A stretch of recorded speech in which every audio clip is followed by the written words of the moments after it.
Here is how to set up two-factor authentication on Coinbase step by step. First, open the Coinbase app or go to coinbase.com and log into your account. Tap your profile icon, then go to Settings and select Security. Under two-step verification, choose Setup Authenticator. Coinbase will now show you a QR code and a setup key. Open your Google Authenticator or Authy or Microsoft Authenticator app. Tap Add Account, then scan the QR code or enter the setup key manually if needed.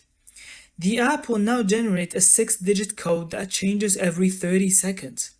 Go back to Coinbase, enter that 6-digit code to confirm, and click Enable.